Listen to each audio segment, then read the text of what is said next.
বাবা ওই ফল দেখতে পাচ্ছি, ওই ফল আমাকে পেড়ে দাও না। গোলু ওই ফলগুলো তো কাঁচা, এখন তো পারা যাবে না। ওই তো দেখা যাচ্ছে কয়েকটা পেকে গিয়েছে, পেড়ে দাও না। অত দূরে আমি কিভাবে পারবো, তুমি পারো? আর না, আমি জানিনি, আমাকে পেড়ে দিতে হবে। আচ্ছা ঠিক আছে বাবা, দিচ্ছি। বন্ধুরা, আমার বাবা ফল পাড়ছে পারুক, ততক্ষণে আমার ভিডিওতে লাইক এবং সাবস্ক্রাইব করে দাও। গোলু তুমি কোথায় গেলে? তাড়াতাড়ি এসো, আমার গায়ে জল পড়ছে। হা হা হা। গোলু এসো। হা হা হা, কি মজা। গোলু তুমি হাসছো? হি হি হি। যা, একটা কাঁচা ফল তো পড়ে গেল।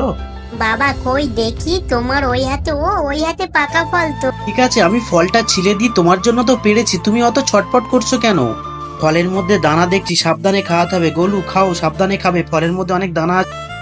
বাবা বোধহয় একটা ফলের দানা আমার গালের মধ্যে চলে গিয়েছে। দানা সমেত বাবা গালের মধ্যে ঢুকিয়ে দিয়েছেন। বাবা আমার জোর করে আমার সাথে এমন করেছে, আমি আর বাড়ি থাকবো না। গোলু যাস না, এই শোন।